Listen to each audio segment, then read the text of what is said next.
ಶ್ರೀ ಗುರುಭ್ಯೋ ನಮಃ. ಮಹಾಭಾರತ ಪ್ರವಚನ ಸರಣಿಯಲ್ಲಿ ಅನುಶಾಸನ ಪರ್ವದ ಪ್ರವಚನ ಈಗ ನಡೆದಿದೆ. ಅದರಲ್ಲಿ ವಾವಿಳ್ಯ ರಾಮಸ್ವಾಮಿ ಶಾಸ್ತ್ರಿಗಳ ಪಾಠದಲ್ಲಿ 31ನೇ ಅಧ್ಯಾಯ, ಟಿ ಆರ್ ಕೃಷ್ಣಾಚಾರ್ಯರ ಪಾಠದಲ್ಲಿ 64, ವೈಷ್ಣವ ಪಾಠದಲ್ಲಿ 56, ಗೀತಾ ಪ್ರಶ್ನ ಪಾಠದಲ್ಲಿ 25ನೇ ಅಧ್ಯಾಯ. ಈ ಅಧ್ಯಾಯಗಳಲ್ಲಿ 33 ಶ್ಲೋಕಗಳು ಸಮಾಪ್ತ ಆಗಿವೆ.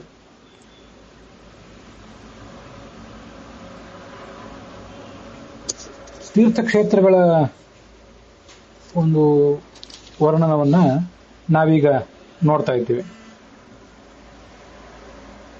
ಇವತ್ತಿನ ಈ ಭಾಗವನ್ನು ನೋಡುವುದಕ್ಕಿಂತ ಮುಂಚೆ ಈ ಹಿಂದೆ ಆಗಿರುವಂತಹ 1-2 ದಿವಸದ ಹಿಂದೆ ಆಗಿರುವಂತಹ ಒಂದು ಭಾಗ, ಅದರ ಬಗ್ಗೆ ಒಂದು ಸ್ಪಷ್ಟೀಕರಣವನ್ನು ನಾವು ಪಡ್ಕೊಂಡು ಮುಂದೆ ಹೋಗಬೇಕಾಗಿದೆ.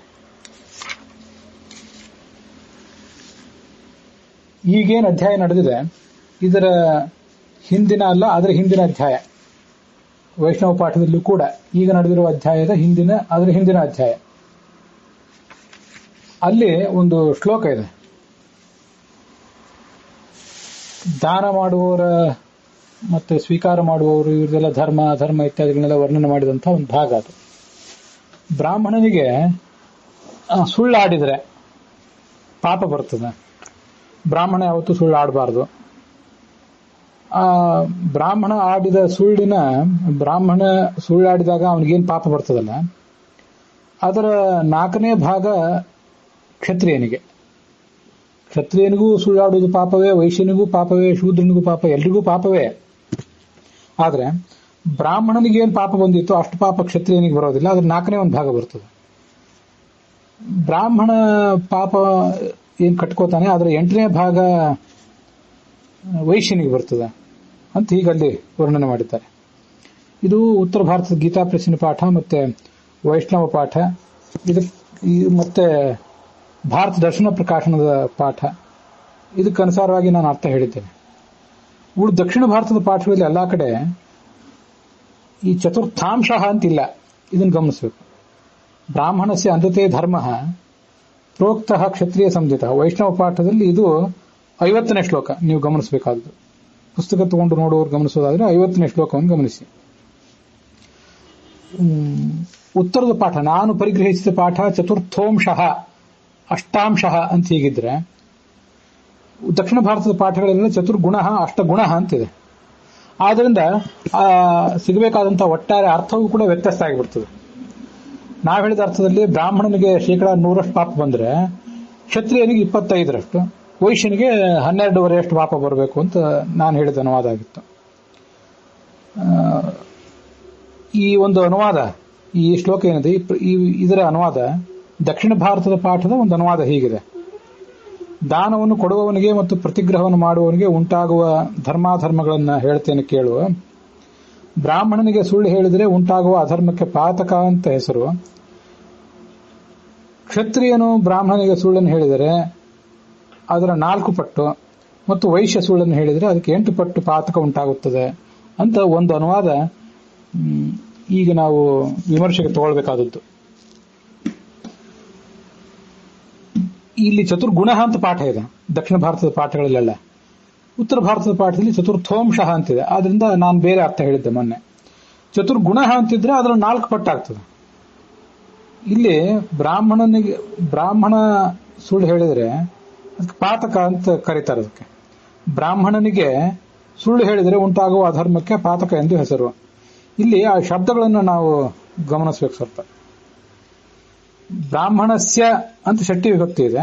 ಕನ್ನಡದ ಅನುವಾದದಲ್ಲೂ ಕೂಡ ಷಷ್ಠಿ ವಿಭಕ್ತಿನೇ ಇದೆ.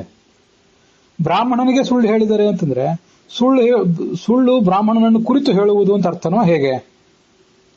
ಅಥವಾ ಸುಳ್ಳು ಹೇಳಿದರೆ ಬ್ರಾಹ್ಮಣನಿಗೆ ಉಂಟಾಗುವ ಅಧರ್ಮಕ್ಕೆ ಪಾತಕ ಬರೋದು ಯಾರು? ಬ್ರಾಹ್ಮಣನಿಗೆ ಅಂತ ಹೀಗೆ ಅರ್ಥನೋ ಅಂತ ಅದನ್ನ ನೋಡಿದ್ರೆ ಗೊಂದಲ ಆಗ್ತದೆ. ಅದಕ್ಕೆ ಅದನ್ನ ಈ ಬೇರೆ ಉತ್ತರ ಭಾರತದ ಪಾಠಕ್ಕನುಸಾರವಾಗಿ ಅನುವಾದ ಮಾಡಿದವರು ಏನ್ ಮಾಡಿದ್ದಾರೆ, ಬ್ರಾಹ್ಮಣನು ಸುಳ್ಳಾಡುವುದು ಅಧರ್ಮ, ಅದನ್ನೇ ಪಾತಕ ಅಂತ ಕರೀತಾರೆ. ಬ್ರಾಹ್ಮಣನು ಆಡುವ ಸುಳ್ಳು, ಬ್ರಾಹ್ಮಣನು ಕರ್ತೃವಾಗಿ ಆಡುವ ಸುಳ್ಳು ಅಂತ ಅರ್ಥ. ಸುಳ್ಳಿಗೆ ಕರ್ತೃ ಬ್ರಾಹ್ಮಣ. ಅದರಿಂದ ಬ್ರಾಹ್ಮಣನಿಗೆ ಸುಳ್ಳು ಹೇಳಿದರೆ ಅಂತಂದ್ರೆ ಸುಳ್ಳು ಬ್ರಾಹ್ಮಣನ ಕುರಿತು ಹೇಳೋದು, ಬೇರೆ ಯಾರು ಹೇಳೋದಲ್ಲ, ಬ್ರಾಹ್ಮಣ ಮತ್ತೊಬ್ಬರನ್ನ ಕುರಿತು ಹೇಳುವ ಸುಳ್ಳು, ಅದಕ್ಕೆ ಪಾತಕ ಅಂತ ಕರೀತಾರೆ. ಅದ್ರ ಮುಂದೆ ಈ ಒಂದು ಅನುವಾದವನ್ನು ನಾವೀಗ ವಿಮರ್ಶೆ ಮಾಡಬೇಕಾಗಿದ್ದಿಲ್ಲ. ಅಲ್ಲೇನಿದೆ, ಕ್ಷತ್ರಿಯನು ಬ್ರಾಹ್ಮಣನಿಗೆ ಸುಳ್ಳನ್ನು ಹೇಳಿದರೆ, ಕ್ಷತ್ರಿಯನು ಕರ್ತೃ. ಈಗ ಸುಳ್ಳನ್ನು ಹೇಳಿದರೆ ಅಂತ ಕ್ರಿಯಾಪದ, ಅಲ್ಲಿ ಕ್ಷತ್ರಿಯನು ಅಂತ ಅದಕ್ಕೆ ಕರ್ತೃ. ಬ್ರಾಹ್ಮಣನಿಗೆ ಅಂದ್ರೆ ಬ್ರಾಹ್ಮಣನನ್ನು ಕುರಿತು, ಅದ್ರ 4 ಪಟ್ಟು. ಅಂದ್ರೆ ಹಿಂದೆ ಬ್ರಾಹ್ಮಣನಿಗೆ ಏನು ಪಾಪ ಬಂದಿತ್ತು ಅದ್ರ 4 ಪಟ್ಟು. ವೈಶ್ಯ ಸುಳ್ಳನ್ನು ಹೇಳಿದರೆ ಅದಕ್ಕೆ 8 ಪಟ್ಟು. ವೈಶ್ಯ ಯಾರಿಗೆ ಸುಳ್ಳು ಹೇಳಿದರೆ ಅದು ಬ್ರಾಹ್ಮಣನಿಗೆ ಸುಳ್ಳು ಹೇಳಿದರೆ ಅಂತಾನೆ ನಾವು ತಿಳ್ಕೊಳ್ಬೇಕಾಗ್ತದೆ. ಹೀಗೆ ಅನುವಾದ ಮಾಡಿದ್ದಾರೆ. ಆ ಅನುವಾದ ಯಾಕೆ ಸರಿಯಲ್ಲ ಅಂದ್ರೆ, ಇದು ನೋಡಿ, ಬ್ರಾಹ್ಮಣಸ್ಯ ಅನೃತೆ ಧರ್ಮ ಪ್ರೋಕ್ತಃ ಪಾತಕ ಸಂಧಿತ. ಇದು ಎರಡೂ ಪಾಠಗಳಲ್ಲಿ ಒಂದೇ ರೀತಿಯಾಗಿದೆ. ಮುಂದೆ ದಕ್ಷಿಣ ಭಾರತದ ಪಾಠಗಳಲ್ಲೆಲ್ಲ ಚತುರ್ಗುಣ ಕ್ಷತ್ರಿಯಸ್ಯ ಅಂತಿದ್ರೆ ಚತುರ್ಥೋಂಶ ಕ್ಷತ್ರಿಯಸ್ಯ ಅಂತ ಉತ್ತರ ಭಾರತದ ಪಾಠದಲ್ಲಿದೆ. ಚತುರ್ಥೋಂಶ ಅನ್ನೋ ಉತ್ತರ ಪಾಠ ಆ ಕಡೆ ಇರಲಿ, ದಕ್ಷಿಣ ಭಾರತದ ಪಾಠವನ್ನೇ ಚತುರ್ಗುಣ ಅಂತಿರುವುದನ್ನು ನಾವೀಗ ತಗೊಂಡು ಅರ್ಥ ಹೇಳೋದಾದ್ರೆ, ಬ್ರಾಹ್ಮಣ ತಾನು ಇನ್ನೊಬ್ಬರಿಗೆ ಸುಳ್ಳು ಹೇಳಿದಾಗ ಏನ್ ಪಾತಕವನ್ನು ಗಳಿಸ್ಕೋತಾನೆ, ಅದರ 4 ಪಟ್ಟು ಹೆಚ್ಚಿನ ಪಾಪ ಕ್ಷತ್ರಿಯನಿಗೆ ಬರ್ತದೆ. ಕ್ಷತ್ರಿಯ ಇನ್ನೊಬ್ಬರಿಗೆ ಸುಳ್ಳು ಹೇಳಿದ್ರೆ, ಅದು ಬ್ರಾಹ್ಮಣನಿಗೆ ಹೇಳಿ, ವೈಶ್ಯನಿಗೆ ಹೇಳಿ, ಶೂದ್ರನಿಗೆ ಹೇಳಿ, ಯಾರಿಗೇ ಹೇಳಿ, ಕ್ಷತ್ರಿಯನು ಸುಳ್ಳನ್ನು ಹೇಳಿದರೆ ಅದರ 4 ಪಟ್ಟು ಪಾಪ. ಅಲ್ಲಿ ಬ್ರಾಹ್ಮಣನಿಗೆ ಅಂತ ನಡುವೆ ಏನಿದೆಯಲ್ಲ, ಅದು ಮೂಲ ಶ್ಲೋಕದಲ್ಲೂ ಇಲ್ಲ. ಅದನ್ನ ತೆಗೆದುಹಾಕಿಬಿಡಿ. ಅದು ಯಾವ ರೀತಿಯಿಂದ ಹೊಂದಾಣಿಕೆ ಆಗುವಂತ ಶಬ್ದವೇ ಅಲ್ಲ ಅದು. ಕ್ಷತ್ರಿಯನು ಸುಳ್ಳನ್ನು ಹೇಳಿದರೆ ಅದರ 4 ಪಟ್ಟು.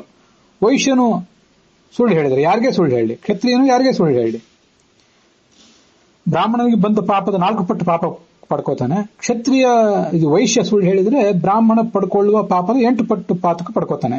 ನಡುವೆ ಬ್ರಾಹ್ಮಣನಿಗೆ ಅಂತಂದು ಅನನ್ವಿತ, ಅದ ಅನಗತ್ಯ ಅದು. ಹಾಗೆ ಎಲ್ಲೂ ಬೇರೆ ಕಡೆ ಕೂಡ ಕಂಡು ಬರೋದಿಲ್ಲ. ಶ್ಲೋಕದಲ್ಲಿ ಆತರ ಇಲ್ಲ ಕೂಡ. ಚತುರ್ಗುಣ ಕ್ಷತ್ರಿಯಸ್ಯ ಇಷ್ಟೇ ಇರೋದು. ಕ್ಷತ್ರಿಯ ಯಾರಿಗೆ ಸುಳ್ಳು ಹೇಳ್ತಾನೆ ಅಲ್ಲೇನು ಹೇಳಲಿಲ್ಲ. ಸುಳ್ಳು ಸುಳ್ಳೆ, ಅದು ಯಾರನ್ನು ಕುರಿತು ಹೇಳಿದ್ರು ಸುಳ್ಳೆ. ಇಲ್ಲಿ ಈ ಚತುರ್ಗುಣ ಅಷ್ಟಗುಣ ಅಂತ ದಕ್ಷಿಣ ಭಾರತದ ಪಾಠದಲ್ಲಿ ಇದೆಯಲ್ಲ, ದಕ್ಷಿಣ ಭಾರತದ ಪಾಠದಲ್ಲಿ ಆತರ ಇದ್ರೂ ಕೂಡ ನಾನು ಅದನ್ನ ತಗೊಂಡಿಲ್ಲ. ಚತುರ್ಥೋಂಶ ಅಂತ ಹೇಳಿದ ಪಾಠವೇ ನನಗೆ ಸರಿಯಾಗಿ ಕಾಣಿಸಿತ್ತು. ಯಾಕೆ, ಅದರ ಅಭಿಪ್ರಾಯ ಏನು ಅಂತಂದ್ರೆ, ಬ್ರಾಹ್ಮಣ ವರ್ಣಗಳಲ್ಲಿ ಶ್ರೇಷ್ಠ ಅಂತ ಪರಿಗಣಿಸಲ್ಪಡ್ತಾನೆ, ಅದೆಲ್ಲರಿಗೂ ಕೂಡ ಗೊತ್ತಿದೆ. ಅವನಿಗೆ ಈ ಜಗತ್ತಿನಲ್ಲಿ ಯಾವ ರಾಜ ಮೊದಲಾದವರು ದೈಹಿಕ ದಂಡನೆ ಕೊಡುವಂತಿಲ್ಲ. ದೈಹಿಕವಾಗಿ ಅವನು ಚಡಿ ಇಟ್ಕೊಡುವುದು, ಮರಣ ದಂಡನೆಗೆ ಒಳಪಡಿಸುವುದು ಇತ್ಯಾದಿ ಯಾವುದೇ ಶಿಕ್ಷೆಗಳು ಅವನಿಗಿಲ್ಲ. ಆದರೆ ಧರ್ಮವನ್ನು ಪಾಲಿಸಬೇಕಾದಂತಹ ಜವಾಬ್ದಾರಿ ಅವನದು ಹೆಚ್ಚಿರೋದರಿಂದ ಅವನಿಗೆ ಉಳಿದವರಿಗೆ ಬರುವ ಪಾಪಕ್ಕಿಂತ ಹೆಚ್ಚು ಪಾಪ. ಅದರಿಂದ 100% ಪಾಪ ಸುಳ್ಳು ಹೇಳಿದ್ರಿಂದ ಅವನಿಗೆ ಬಂದ್ರೆ ಅದರ 1/4 ಭಾಗ ಕ್ಷತ್ರಿಯನಿಗೆ ಬರ್ತದೆ, ಅದರ 1/4 ಭಾಗ ವೈಶ್ಯನಿಗೆ ಬರ್ತದೆ. ಶೂದ್ರನಿಗೆ ಎಷ್ಟು ಬರ್ತದೆ ಅಂತ ಇಲ್ಲಿ ಬಂದಿಲ್ಲ. ಬೇರೆ ಕೆಲವು ಕಡೆ ಅದು ಬಂದಿದೆ, ಎಲ್ಲಿ ಬಂದಿದೆ ಅಂತ ನೆನಪಿಲ್ಲ. ಬೇರೆ ಬೇರೆ ಸ್ಮೃತಿಗಳನ್ನು ತೆಗೆದು ನೋಡಿದ್ರೆ ನಮ್ಗೆ ಸಿಕ್ಕಿತ್ತು. ಆದ್ರಿಂದ ಬ್ರಾಹ್ಮಣನ ಜವಾಬ್ದಾರಿ ಹೆಚ್ಚಾದ್ರಿಂದ ಅವನಿಗೆ ಸುಳ್ಳಾಡಿದ್ರೆ ಪಾಪ ಹೆಚ್ಚು. ಅವನಿಗಿಂತ ಪಾಪ ಹೆಚ್ಚು ಕ್ಷತ್ರಿಯನಿಗೆ ವೈಶ್ಯನಿಗೆ ಅಂತಲ್ಲ, ಬ್ರಾಹ್ಮಣನಿಗೆ ಪಾಪ ಹೆಚ್ಚು. ಆದ್ರಿಂದ ಚತುರ್ಥೋಂಶ ಅನ್ನುವ ಪಾಠವನ್ನೇ ನಾನು ಮೊನ್ನೆ ದಿವಸ ಹೇಳಿದೆ. ಮುಂದೆ ನಾವು ನೋಡಬೇಕಾದದ್ದು ಇವತ್ತಿನ ಭಾಗ ಗಂಗಾಹೃದ ಅಂತ. ಅಲ್ಲಿ ಹೋಗಿ ಉತ್ಪಲಾವನದಲ್ಲಿ ಸ್ನಾನ ಮಾಡಿ 1 ಮಾಸ ಪರ್ಯಂತ ಅಲ್ಲಿ ಧರ್ಮ ಕಾರ್ಯಗಳನ್ನು ಮಾಡಿದ್ರೆ ಮಹಾಪುಣ್ಯವನ್ನು ಪಡ್ಕೋತಾನೆ. ಗಂಗಾ ಯಮುನಗಳ ಸಂಗಮದಲ್ಲಿ ಕಾಲಂಜರ ಅಂತ ಒಂದು ಪರ್ವತ ಇದೆ. ಮೃಗಾ ಕಾಲಂಜರೇ ಗಿರವು ಅಂತ ಶ್ರಾದ್ದದಲ್ಲಿ ಒಂದು ಮಂತ್ರ ಹೇಳ್ತೀವಲ್ಲ, ಕೆಲವರು ಬ್ರಾಹ್ಮಣರು ಕಾಲಂಜರಗಿರಿಯಲ್ಲಿ ಜಿಂಕೆಗಳಾಗಿ ಹುಟ್ಟಿದ್ರು ಅಂತ ಬರ್ತದೆ. ಅದು ಆ ಕಾಲಂಜರಗಿರಿ ಇದ್ದಿರಬೇಕು. ಅಲ್ಲಿ 10 ಅಶ್ವಮೇಧ ಯಾಗ ಮಾಡಿದ ಪುಣ್ಯವಿದೆ. ಮುಂದೆ ಷಷ್ಠಿ ಹೃದ ಅಂತ ಒಂದು ಪ್ರದೇಶ. ಆ ಷಷ್ಠಿ ಹೃದ ಪ್ರದೇಶದಲ್ಲಿ ಬಂದು ಸ್ನಾನಾದಿಗಳನ್ನ ತರ್ಪಣಾದಿಗಳನ್ನ ಮಾಡಿದರೆ ಅನ್ನದಾನಕ್ಕಿಂತ ಹೆಚ್ಚಿನ ಫಲ ಇದೆ. ಮಾಘ ಮಾಸದ ಅಮಾವಾಸ್ಯ ದಿವಸ 10 ತೀರ್ಥ ಸಹಸ್ರಾಣಿ 3 ಕೋಟ್ಯಸ್ತಥಾ ಪರಾಹ ಸಮಾಗಚ್ಚಂತಿ ಮಾಘ್ಯಾಂತು ಪ್ರಯಾಗೆ ಭರತರ್ಷಭ. ಆ ಮಾಘ ಮಾಸದ ಕೃಷ್ಣ ಪಕ್ಷದಲ್ಲಿ ಅಂತ ಅದನ್ನ ಅನುವಾದ ಮಾಡಿದ್ದಾರೆ. ಆವಾಗ ಈ ಕಾರ್ಯಗಳನ್ನು ಮಾಡಿದರೆ ಕೃಷ್ಣ ಪಕ್ಷದ ಅಮಾವಾಸ್ಯೆ ದಿವಸ, ಅಮಾವಾಸ್ಯೆ ಬರುವುದು ಕೃಷ್ಣ ಪಕ್ಷವೇ, ಆಗ ಮಹಾಫಲವನ್ನು ಪಡ್ಕೋತಾನೆ.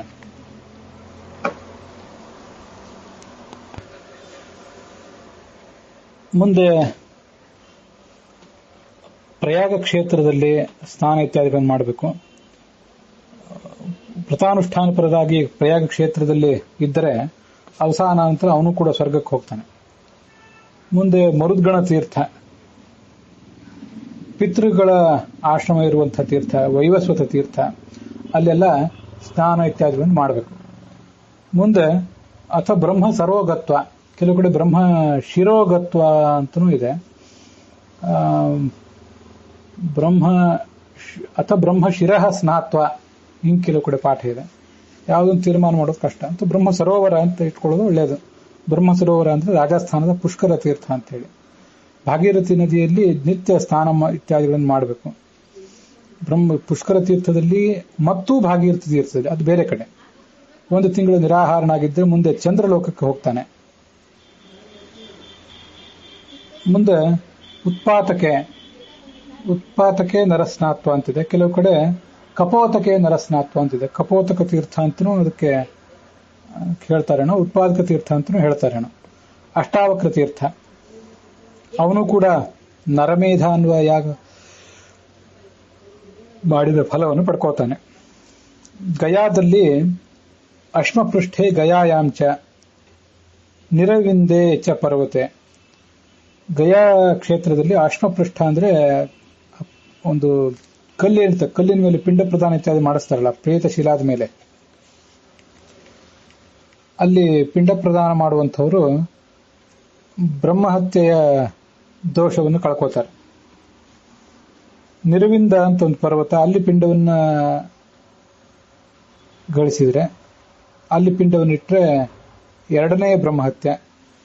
ಕ್ರೌಂಚಪದಿ ಅಂತ ಮತ್ತೊಂದು ತೀರ್ಥ, ಅಲ್ಲಿ ಪಿಂಡ ಪ್ರದಾನ ಮಾಡಿದರೆ 3ನೇ ಬ್ರಹ್ಮಹತ್ಯಾ ದೋಷ. ಇಷ್ಟೆಲ್ಲ ದೋಷಗಳನ್ನು ಕಳ್ಕೋತಾರೆ. ಮುಂದೆ ಕಲವಿಂಕ ಅಂತ ಒಂದು ಕ್ಷೇತ್ರದ ಬಗ್ಗೆ ಹೇಳ್ತಾರೆ. ಅಲ್ಲಿ ಹೋಗಿ ಸ್ನಾನ ಇತ್ಯಾದಿಗಳನ್ನು ಮಾಡಬೇಕು. ಕಲಶ್ಯಾಂ ವಾರಿ ಉಪಸ್ಪೃಶ್ಯ, ಕಲವಿಂಕೆ ಉಪಸ್ಪೃಶ್ಯ ಅಂತ ಹಿಂಗೆ ಕೆಲವು ಕಡೆ ಇದೆ. ವೇದ್ಯಾಂಶ ಬಹುಶೋಭರಂ, ಅದು ಕಲಶಿ ಅಂತ ಪಾಠನೋ ಕಲವಿಂಕ ಅಂತ ಪಾಠನೋ, ಅದನ್ನ ಇವತ್ತು ಆ ತೀರ್ಥಕ್ಷೇತ್ರಗಳಿಗೆ ಹೆಸರುಗಳು ವ್ಯತ್ಯಾಸ ಆಗಿರೋದ್ರಿಂದ ನಾವು ಅದನ್ನು ತೀರ್ಮಾನ ಮಾಡೋದು ಕಷ್ಟ. ಅದ್ರ ಬಗ್ಗೆ ಹೆಚ್ಚಿನ ಸಂಶೋಧನೆ ನನಗೂ ಕೂಡ ಏನು ಮಾಡ್ಲಿಕ್ಕೆ ಸಾಧ್ಯ ಆಗಲಿಲ್ಲ. ಅಗ್ನಿಪುರ ತೀರ್ಥ, ಇಲ್ಲೆಲ್ಲ ಸ್ನಾನ ಮಾಡಿದವನು ದೀರ್ಘ ಕಾಲ ಆ ಅಗ್ನಿ ಲೋಕದಲ್ಲಿ ವಾಸ ಮಾಡ್ತಾನೆ. ಕರವೀರಪುರ ಅಂತ, ಇದನ್ನು ಕೊಲ್ಲಾಪುರ ಅಂತ ತಿಳ್ಕೊಳ್ಬಹುದು. ಅಲ್ಲಿ ತೀರ್ಥದಲ್ಲಿ ದೇವಹೃದ ತೀರ್ಥ ಅಂತಿದೆ. ಮತ್ತೆ ವಿಶಾಲಾಯಂ ಕೃತೋದಕ, ವಿಶಾಲ ಅಂತ ತೀರ್ಥ ಇದೆ. ಅಲ್ಲಿಯೂ ತೀರ್ಥ ವಿಧಿಗಳನ್ನು ಮಾಡಿದವನು ಬ್ರಹ್ಮಭೂತ ವಿರಾಜತೆ, ಕಲ್ಮಷಾದ್ ವಿಪ್ರಮುಚ್ಯತೆ ಅಂತ ಕೆಲವು ಕಡೆ ಪಾಠ, ಬ್ರಹ್ಮಭೂತ ವಿರಾಜತೆ ಅಂತ ಇನ್ನು ಕೆಲವು ಕಡೆ ಪಾಠ. ಪರಮಾತ್ಮನ ಸಾನ್ನಿಧ್ಯವನ್ನು ಪಡ್ಕೋತಾನೆ. ಜಿತೇಂದ್ರಿಯನಾಗಿ ಇನ್ನೊಬ್ಬರಿಗೆ ಹಿಂಸೆ ಮಾಡದೆ ಆವರ್ತನಂದ ಅಂತ ತೀರ್ಥ, ಮಹಾನಂದ ತೀರ್ಥ, ಅದನ್ನೆಲ್ಲ ಮಾಡಿದರೆ ಸ್ವರ್ಗ ಲೋಕಕ್ಕೆ ಹೋಗ್ತಾನೆ. ಕಾರ್ತಿಕ ಮಾಸದ ದಿವಸ, ಕೃತ್ತಿಕಾ ನಕ್ಷತ್ರ ಇರುವಂಥ ದಿವಸ, ಊರ್ವಶೀಂ ಕೃತ್ತಿಕಾ ಯೋಗೆ ಗತ್ವಾಚೇವ ಸಮಾಹಿತ, ಊರ್ವಶಿ ತೀರ್ಥ ಅಂತದು. ಅಲ್ಲಿ ಕೃತ್ತಿಕಾ ನಕ್ಷತ್ರ ಇರುವ ದಿವಸ, ಕೃತ್ತಿಕಾ ನಕ್ಷತ್ರ ಚಂದ್ರನ ಜೊತೆಗಿರೋದು ಕಾರ್ತಿಕ ಮಾಸದ ಹುಣ್ಣಿಮೆ ದಿವಸನೇ. ಅದಕ್ಕಾಗಿ ಕಾರ್ತಿಕ ಮಾಸದ ಹುಣ್ಣಿಮೆ ದಿವಸ ಅಂತ ಬರೆದಿದ್ದಾರೆ. ಅವರಿಗೆ ಪುಂಡರೀಕ ಯಾಗ ಮಾಡಿದಂಥ ಮಹಾಫಲ ದೊರೀತದೆ ಅಂತ ಹೇಳ್ತಾರೆ. ಇದನ್ನ ಕೆಲವು ಕಡೆ ಬೇರೆ ಪಾಠದಲ್ಲಿ ಊರ್ವಶೀ ಕೃತ್ತಿಕಾ ಯೋಗೆ ಅಂತ ಅನುವಾದ ಮಾಡಿದ್ದಾರೆ. ಅದು ಆ ಪಾಠ ಯಾವ ಸರಿ ಅಂತ ತೀರ್ಮಾನ ಮಾಡೋದು ಕಷ್ಟ, ಅಂತೂ ಹಾಗೊಂದು ಪಾಠ ಇದೆ. ಕೆಲವು ಕಡೆ ಊರ್ವಶಿ ಮತ್ತು ಕೃತ್ತಿಕಾ ಇವೆರಡರ ಸಂಗಮ ಪ್ರದೇಶದಲ್ಲಿ ಅಂತ ಬರೆದಿದ್ದಾರೆ. ಹಾಗಾದ್ರೆ ಊರ್ವಶಿ ಮತ್ತು ಕೃತ್ತಿಕಾ ಅಂತ ಹೇಳಿ ಅವೆರಡು ನದಿಗಳು ಹೇಗೆ, ನಾವು ಆ ಥರನೂ ಭಾವಿಸಬೇಕಾಗ್ತದೆ. ಆದರೆ ಇದಕ್ಕೆ ಯಾವುದಕ್ಕೂ ಕೂಡ ಒಂದು ಪಾಠ ವ್ಯಾಖ್ಯಾನದ ಪರಂಪರೆ ಇಲ್ಲ. ಆದ್ರಿಂದ ಅವರವರು ಮಾಡಿದ್ದೇ ಅರ್ಥ, ಯಾವುದನ್ನು ಕೂಡ ತೀರ್ಮಾನಿಸೋದು ಕಷ್ಟ. ಅಂತೂ ಬೇರೆ ಕಡೆ ಅನೇಕ ಕಡೆ ಎಲ್ಲ ಊರ್ವಶೀಂ ಕೃತ್ತಿಕಾ ಯೋಗೆ ಅಂತಾನೆ ಇದೆ. ಊರ್ವಶೀಂ ಅಂದ್ರೆ ಊರ್ವಶಿ ತೀರ್ಥವನ್ನು ಅಂತ ಅರ್ಥ ಆಗ್ತದೆ. ಈ ವೈಷ್ಣವ ಪಾಠದಲ್ಲಿ ಒಂದು ಕಡೆ ಮಾತ್ರ ಊರ್ವಶಿ ಕೃತ್ತಿಕಾ ಯೋಗೆ ಅಂತ ಹೀಗೆ ಪಾಠ ಇದೆ.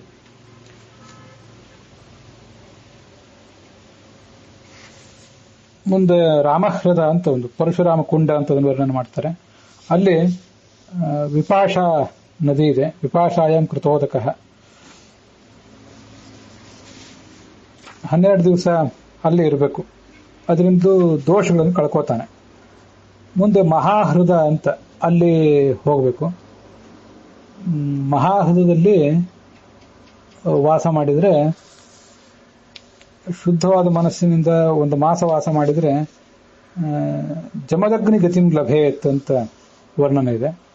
ಜಮದಗ್ನಿಗೆ ಏನೊಂದು ಸದ್ಗತಿ ದೊರೆತಿತ್ತು ಅದನ್ನ ಈ ಸಾಧಕನಾದವನು ಕೂಡ ಪಡ್ಕೋತಾನೆ ಅಂತ ಅದರ ಅರ್ಥ ಆಗ್ತದೆ. ಜಾಮದಗ್ನಿ ಗತಿಂ ಲಭೇತ್ ಅಂತನೂ ಒಂದೊಂದು ಕಡೆ ಪಾಠಾಂತರ ಇದೆ. ಪರಶುರಾಮನ ಸಾನ್ನಿಧ್ಯವನ್ನು ಪಡ್ಕೋತಾನೆ ಅಂತ ಅದಕ್ಕೆ ಅರ್ಥ ಆಗ್ತದೋ ಏನೋ. ಅಂತೂ ಹೀಗಿದೆ. ಪರಹಿಂಸೆಯನ್ನು ಬಿಟ್ಟು ಸತ್ಯನಿಷ್ಠನಾಗಿ ಕೃಚ್ಛ ಚಾಂದ್ರಾಯಣಾದಿ ವ್ರತಗಳನ್ನ ವಿಂಧ್ಯ ಪರ್ವತದಲ್ಲಿ ಮಾಡಬೇಕು. ಒಂದು ಮಾಸದಲ್ಲಿ ಮಹಾಸಿದ್ಧಿ ಅವನಿಗೂ ದೊರೆಯುತ್ತದೆ. ನರ್ಮದಾ ನದಿಯಲ್ಲಿ ಶೂರ್ಪಾರ ನದಿ ತೀರ್ಥದಲ್ಲಿ ಸ್ನಾನ ಇತ್ಯಾದಿಗಳನ್ನು ಮಾಡಬೇಕು. ಮುಂದೆ ರಾಜಪುತ್ರೋ ವಿಧೀಯತೆ, ಮುಂದಿನ ಜನ್ಮದಲ್ಲಿ ಆತ ರಾಜನಾಗಿ ಹುಟ್ಟುತ್ತಾನೆ. ಜಂಬೂ ಮಾರ್ಗ ಅಂತ ಅಲ್ಲಿ ಸ್ನಾನ ಮಾಡಿದರೆ 3 ತಿಂಗಳಲ್ಲಿ ಸಿದ್ಧಿಯನ್ನು ಪಡ್ಕೋತಾನೆ. ಅಹೋರಾತ್ರೇಣ ಚೈಕೇನ ಸಿದ್ಧಿಂ ಸಮಧಿಗಚ್ಚತಿ. ಅಲ್ಲಿ ತ್ರಿಭಿರ್ಮಾಸೈ, ಜಂಬೂ ಮಾರ್ಗೆ ತ್ರಿಭಿರ್ಮಾಸೈ, 3 ಮಾಸಗಳಲ್ಲಿ ಆ ಪುಣ್ಯ ಪಡ್ಕೋತಾನೆ ಅಂತ ಅದರ ವರ್ಣನೆ ಮಾಡಿದ್ದಾರೆ. ಮುಂದೆ ಕೋಕಾಮುಖ ಅಂತ ಅಲ್ಲಿ ಅಂಜಲಿಕಾಶ್ರಮ ಅಂತಿದೆ. ಇಲ್ಲಿರುವ ಹೆಸರುಗಳು ಎಷ್ಟೋ ಕೆಲವು ಆ ವನಪರ್ವದಲ್ಲೂ ಕೂಡ ಬಂದಿವೆ. ಚೀರವಾಸ, ನಾರುಮಡಿ ಉಟ್ಟು ಶಾಕಾಹಾರಿಯಾಗಿ ಅನೇಕ ಕಾಲ ವಾಸ ಮಾಡಿದರೆ ಮತ್ತೆಂದೂ ಅವನು ವೈವಸ್ವತಸ್ಯ ಸದನಂ ನಸ ಗಚ್ಚೇತ್, ಯಮನ ಪಟ್ಟಣಕ್ಕೆ ಹೋಗುವಂತ ಪ್ರಸಂಗ ಅವನಿಗೆ ಬರೋದಿಲ್ಲ. ಸ್ನಾನ ಮಾಡಿ ಮುಂದೆ ದೇವಲೋಕಕ್ಕೆ ಹೋಗ್ತಾನೆ.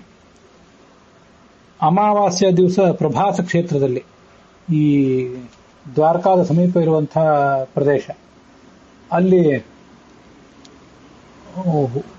ಸ್ನಾನ ಇತ್ಯಾದಿಗಳನ್ನು ಮಾಡಬೇಕು. ಒಂದು ದಿವಸ ಮಾಡಿದ್ರೂ ಸಹ ನರಹ ಜಾಯತೆ ಅಮರಹ, ದೇವತ್ವವನ್ನು ಪಡಿತಾನೆ. ಉಜ್ಜಾನಕ ಅಂತ ಒಂದು ತೀರ್ಥ, ಅಲ್ಲಿ ಆರ್ಷ್ಟಿಶೇಣನ ಆಶ್ರಮದಲ್ಲಿ ತೀರ್ಥ ಸ್ನಾನ ಇತ್ಯಾದಿಗಳನ್ನು ಮಾಡಬೇಕು. ಸಮಸ್ತ ಪಾಪಗಳನ್ನು ಕಳ್ಕೋತಾನೆ. ಕುಲ್ಯ ಅಂತ ಒಂದು ತೀರ್ಥ, ಅಲ್ಲಿ ಜಪ್ತ್ವಾಚೀವ ಅಘಮರ್ಷಣಂ, ಅಘಮರ್ಷಣ ಅಂತ ಒಂದು ಮಂತ್ರ ಇದೆ. ಅದು ಬೇರೆ ಬೇರೆ ವೇದಗಳಲ್ಲಿ ಬಂದಿದೆ. ಮಹಾನಾರಾಯಣ ಉಪನಿಷತ್ನಲ್ಲಿ ಕೂಡ ಬಂದಿದೆ. ಅಘಮರ್ಷಣ ಅಂದ್ರೆ ಪಾಪವನ್ನು ಪರಿಹರಿಸುವಂತಹ ಮಂತ್ರ ಅಂತಾನೆ ಅರ್ಥ. ಸಪುನಾತು ವರುಣ ಅಘಮರ್ಷಣ ಅಂತೇಳಿ ವರುಣ ರೂಪಿಯಾದ ಭಗವಂತನನ್ನ ಅಘಮರ್ಷಣ ಅಂತ ಹೇಳಿ ಪ್ರಾರ್ಥನೆ ಮಾಡಿದ ಒಂದು ಭಾಗ ಇದೆ. ಅದಕ್ಕೆ ಅಶ್ವಮೇಧ ಯಾಗದ ಫಲ ಇದೆ. ಪಿಂಡಾರಕ ಅಂತ ಮತ್ತೊಂದು ತೀರ್ಥ, ಅಲ್ಲಿ ಒಂದು ರಾತ್ರಿ ಇದ್ದರೆ ಅಗ್ನಿಷ್ಠೋಮ ಯಾಗ ಮಾಡಿದ ಫಲ ಇದೆ.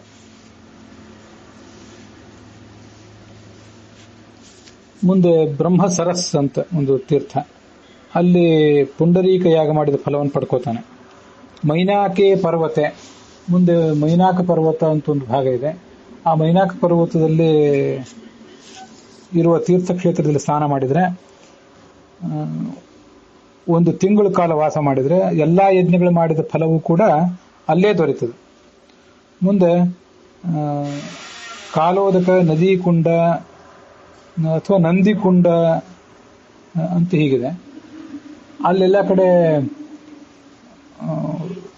ಮತ್ತೆ ಉತ್ತರ ಮಾನಸ ತೀರ್ಥದಲ್ಲಿ ಸ್ನಾನ ಮಾಡುವವನು ಭ್ರೂಣ ಹತ್ಯೆ ದೋಷವನ್ನು ಪಡ್ಕೊಂಡಿದ್ರು ಆ ದೋಷವನ್ನು ಕಳ್ಕೋತಾನೆ. ಭ್ರೂಣ ವಿಪ್ರಮುಚ್ಯತೆ. ಅಲ್ಲಿ ನಂದೀಶ್ವರನ ಮೂರ್ತಿಯನ್ನ ದರ್ಶಿಸಬೇಕು. ಅದರ ದರ್ಶನ ತಗೊಂಡು ಎಲ್ಲಾ ಪಾಪಗಳನ್ನು ಕಳ್ಕೋತಾನೆ. ಸ್ವರ್ಗ ಮಾರ್ಗ ಅಂತ ಮತ್ತೊಂದು ತೀರ್ಥ, ಅಲ್ಲಿ ಸ್ನಾನ ಮಾಡಿದವನು ಬ್ರಹ್ಮಲೋಕಕ್ಕೆ ಹೋಗ್ತಾನೆ. ಶಂಕರನ ಮಾವ ಅಂದ್ರೆ ಹಿಮಾಲಯ ಪರ್ವತದ ರಾಜನಾದಂಥ ಅತ್ಯಂತ ದೊಡ್ಡ ದೇವತೆ. ಅವನು ಎಲ್ಲಾ ರತ್ನಗಳಿಗೂ ಕೂಡ ನಿಧಿಯಾಗಿದ್ದಾನೆ. ಸಿದ್ಧಚಾರಣರು ಅವನನ್ನು ಸೇವಿಸ್ತಾರೆ. ಈ ಶರೀರ ಮುತ್ಸೃಜೇತ್ತತ್ರ ವಿಧಿಪೂರ್ವಂ ಅನಾಶಕೆ ಅಧ್ರುವಂ ಜೀವಿತಂ ಜ್ಞಾತ್ವ ಯೋ ವೈ ವೇದಾಂತಕೋ ದ್ವಿಜಃ. ಈ ವೇದ ಶಾಸ್ತ್ರಗಳ ಸಾರವನ್ನು ಬಲ್ಲಂಥ ಒಬ್ಬ ಬ್ರಾಹ್ಮಣ ಜೀವನ ಅಶಾಶ್ವತ ಇದೆ ಅಂತ ತಿಳ್ಕೊಂಡು ಹಿಮಾಲಯ ಪರ್ವತದಲ್ಲಿ ಅಲ್ಲಿರುವಂತಹ ದೇವತಾ ಸನ್ನಿಧಾನಗಳನ್ನ ಎಲ್ಲವನ್ನು ಕೂಡ ಪೂಜಿಸಬೇಕು. ಮುನಿಗಳನ್ನು, ಅಲ್ಲಿ ಯಾರು ಯೋಗಿಗಳು ಸಿಕ್ಕರೆ ಅವರನ್ನು ಕೂಡ ಆರಾಧಿಸಬೇಕು. ಅಂಥವನಿಗೆ ಎಲ್ಲಾ ಥರದ ಸಿದ್ಧಿಗಳು ದೊರೆತವೆ. ಕಾಮ, ಕ್ರೋಧ, ಲೋಭ, ಮೋಹ ಇತ್ಯಾದಿಗಳನ್ನು ಜಯಿಸಿ ಅವನು ಪುಣ್ಯತೀರ್ಥಗಳಲ್ಲಿ ಸ್ನಾನ ಮಾಡಿದರೆ ನತೇನ ಕಿಂಚಿನ್ ನ ಪ್ರಾಪ್ತಂ, ಅವನಿಗೆ ಸಿಗದೇ ಇರುವಂತಹ ವಸ್ತುವೇ ಇಲ್ಲ, ಎಲ್ಲವನ್ನು ಕೂಡ ಪಡ್ಕೋತಾನೆ. ಎಲ್ಲಾ ತೀರ್ಥಗಳಲ್ಲಿಯೂ ಪ್ರವಾಸ ಮಾಡಬೇಕು ಅಂತ ಜನರಿಗೆ ಅಪೇಕ್ಷೆ ಏನೋ ಇರ್ತದೆ, ತೀರ್ಥಯಾತ್ರೆಗೆ ಹೋಗಬೇಕು ಅಂತೇಳಿ. ಆದರೆ ಎಲ್ಲಾ ತೀರ್ಥಯಾತ್ರೆಗಳಿಗೆ ಹೋಗುವುದು ಅತ್ಯಂತ ದುರ್ಗಮವಾದಂತಹ ಒಂದು ಕೆಲಸ. ಯಾನಿ ಅಗಮ್ಯಾನಿ ತೀರ್ಥಾಣಿ ದುರ್ಗಾಣಿ ವಿಷಮಾಣಿ ಚ. ಅದಕ್ಕಾಗಿ ಅಂಥ ಪ್ರದೇಶಗಳಿಗೆ ಹೋಗ್ಲಿಕ್ಕಾಗದೆ ಹೋದ್ರೆ ಆ ತೀರ್ಥಗಳನ್ನೆಲ್ಲ ಮನಸ್ಸಿನಿಂದಲೇ ಸಂದರ್ಶನ ಮಾಡಬೇಕು. ಅಲ್ಲಿ ಮಾನಸಿಕ ಸ್ನಾನವನ್ನು ಅಲ್ಲಿ ಮಾಡಬೇಕು. ಮನಸ ತಾನಿ ಗಮ್ಯಾನಿ ಸರ್ವತೀರ್ಥ ಸಮೀಕ್ಷೆಯ. ಇದನ್ನ ಹಿಂದೊಂದು ಬಾರಿ ಹೇಳಿದ್ದೆ. ಅನೇಕ ಜನ ಸಾಧಕರು ನನ್ನ ಎದುರಿಗೆ ಇದನ್ನ ಇಂಥ ಅಭಿಪ್ರಾಯವನ್ನು ಹಂಚಿಕೊಂಡಿದ್ದಾರೆ. ನಾನು ಕೂಡ ಆ ಥರ ಮಾಡ್ತೇನೆ. ನಿಮ್ಮಲ್ಲೂ ಎಷ್ಟೋ ಜನ ಮಾಡ್ತಿರಬಹುದು. ನಮಗೆ ಅಭೀಪ್ಸಿತವಾದಂತಹ ಅನೇಕ ತೀರ್ಥಕ್ಷೇತ್ರಗಳನ್ನ ನಿತ್ಯ ನಾವು ನೆನೆಸ್ಕೊಂಡು ಅಲ್ಲಿ ಪ್ರದಕ್ಷಿಣೆ ನಮಸ್ಕಾರಾದಿಗಳನ್ನು ಹಾಕಿದಂತೆ ಮತ್ತೆ ಅಲ್ಲಿಯ ದೇವತಾ ಮೂರ್ತಿಗಳನ್ನು ಸಂದರ್ಶಿಸಿದಂತೆ ನಾವು ಅನುಸಂಧಾನ ಮಾಡಿಕೊಂಡ್ರೆ ಅಹಂ ಕಾಶೀಂ ಗಮಿಷ್ಯಾಮಿ ತತ್ರೈವ ನಿವಸಾಮ್ಯಹಂ ಅಂತೇನೋ ಒಂದು ಮಾತಿದೆಯಲ್ಲ, ಕಾಶಿಗೆ ಹೋಗ್ತೇನೆ ಅಲ್ಲೇ ವಾಸ ಮಾಡಿಕೊಂಡಿರ್ತೇನೆ ಅಂತ ಆಲೋಚನೆ ಮಾಡಿ ಮಾಡಿ ಆ ಪುಣ್ಯವನ್ನೇ ಪಡ್ಕೋತಾನೆ ಮನುಷ್ಯ ಅಂತ ಹೀಗಿದೆಯಲ್ಲ.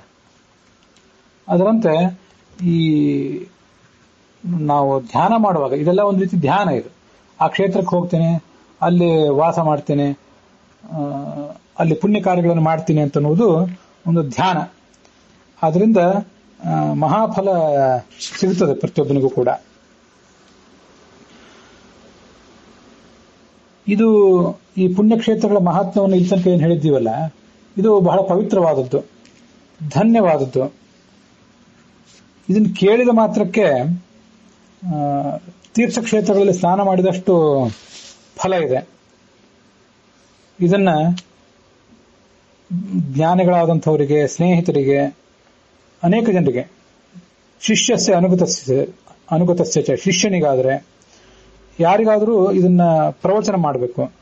ಶಿಷ್ಯನಿಗೆ ರಹಸ್ಯವಾದ ಈ ಮಾತನ್ನ ಕಿವಿಯಲ್ಲಿ ಹೇಳಬೇಕು ಅಂತ ಅಂಗೀರಸರು ಗೌತಮನಿಗೆ ಹೇಳಿ ವಿರಮಿಸಿದರು. ಈ ಕಾಶ್ಯಪರಿಂದ ಅಂಗೀರಸರಿಗೆ ಇದು ಬಂದಿತ್ತು, ಅಂಗೀರಸರಿಂದ ಗೌತಮರಿಗೆ, ಗೌತಮರು ನನಗಿದನ್ನು ಹೇಳಿದರು ಅಂತ ಭೀಷ್ಮರು ಯುಧಿಷ್ಠಿರನಿಗೆ ಹೇಳಿದರು. ಎಲ್ಲಾ ಮಹರ್ಷಿಗಳು ಕೂಡ ಪಾರಾಯಣ ಮಾಡಬೇಕಾದಂತಹ ಒಂದು ಮಹಾ ಪುಣ್ಯಪ್ರದವಾದಂತಹ ಅಧ್ಯಾಯ ಇದು. ಇದನ್ನ ಬೆಳಗಾಗಿ ಎದ್ದು ಕೂಡಲೇ ಪಾರಾಯಣ ಮಾಡಬೇಕು. ಸಕಲ ಪಾಪಗಳಿಂದಲೂ ಮುಕ್ತನಾಗಿ ಸ್ವರ್ಗವನ್ನು ಪಡ್ಕೋತಾನೆ.